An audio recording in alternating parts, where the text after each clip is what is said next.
बेबीबाजी ड्रामे की अगली किस्त में आप देखेंगे कि फाइनली जमाल के सामने ये सच आ ही गया कि फूफो बेगम इसका सब कुछ हड़प कर चुकी हैं। इसे लगा था कि वो आसानी से सब कुछ ठीक कर लेगा। अजरा को तसल्ली देकर जाता है कि मैंने जो कुछ बिगाड़ा है सब ठीक करूंगा, इसलिए इस घर को दोबारा से चारों भाइयों के नाम करवाने के लिए अपनी कोशिशें शुरू कर देता है। लेकिन यहाँ पर अचानक इसे धचका तब लगता है जब पेपर्स तैयार करते हुए प्रॉपर्टी डीलर वाला इस पर ये बम फोड़ता है। ये घर तो नाम हो ही नहीं सकता किसी के, क्योंकि ये गिरवी है।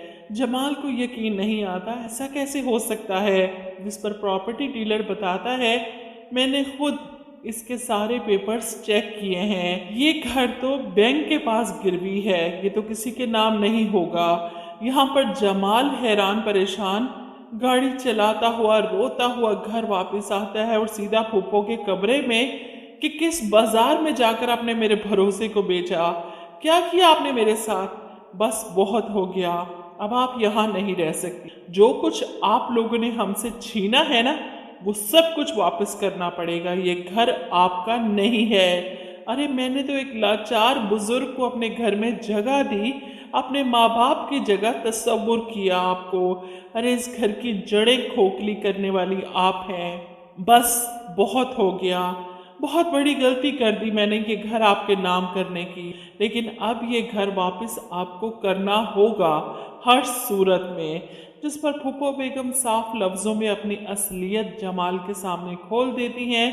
अरे कानूनी तौर पर इस घर की मालकन अब मैं हूँ, बल्कि सिर्फ इस घर की नहीं, तुम्हारी दुकान, कारोबार और कारखाने के भी मालिक मैं ही हूँ। जमाल को यकीन नहीं आता फूफो इतना बड़ा धोखा दे सकती हैं।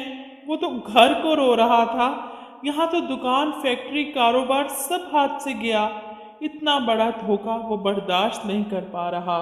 रोते हुए फूफो के कमरे से निकलता है, अजरा के पास आकर कहता है, अजरा सब कुछ मेरी नज़रों के सामने होते हुए मुझे कुछ नज़र ना आया, मैं अपने माँ बाप को क्या मुंह दिखाऊंगा। ऐसे में अजरा जमाल की हालत देखकर परेशान, इस बार चीखने चिल्लाने की बजाय वो जमाल को तसल्ली देती है कि हम मिलकर फूफो से घर वापस ले लेंगे।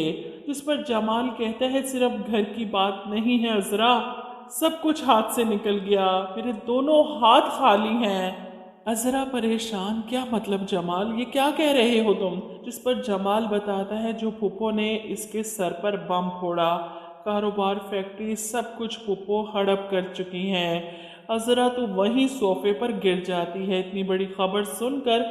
ऐसे में जमाल अपने घर से सर झुकाते हुए निकलता है, पलटकर सदीकी हाउस को देखता है हसरत भरी नजरों से और मस्जिद में पहुंच जाता है अपने रब के आगे रो रो कर गिड़गिड़ा कर दुआएं मांगने कि ये कैसी आजमाइश है, मैंने तो भला ही चाहा था, मैंने तो किसी का बुरा नहीं किया, मेरे साथ ऐसा क्यों हुआ। अब जमाल जिस तरह घर से निकला है, अजरा इसके लिए परेशान हो जाती है, इसे फ़ोन कर रही है, फ़ोन भी घर पर पड़ा, जमाल न जाने कहाँ चला गया।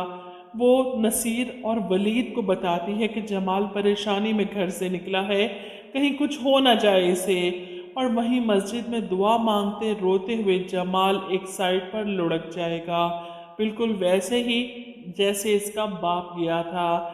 लेकिन यहाँ पर जमाल को सिर्फ मुझे लगता है कि हार्ट अटैक हुआ होगा, क्योंकि ये सदमा वो बर्दाश्त नहीं कर पाएगा और इसी वक्त नमाजी इसे उठाकर हॉस्पिटल भागेंगे। घर वालों को इतला दी जाएगी। कुरैशी साहब जो समन के वालिद हैं, जमाल की हालत देखकर इसके भाइयों को फ़ोन करेंगे और वहीं पर आपने सायरा को भी देखा हॉस्पिटल में खड़ी जमाल के लिए परेशान। अब मुझे तो यही लग रहा है कि जमाल के साथ ये सब होगा। आप लोग क्या कहते हैं इस बारे में, कमेंट करके अपनी राय ज़रूर दीजिएगा।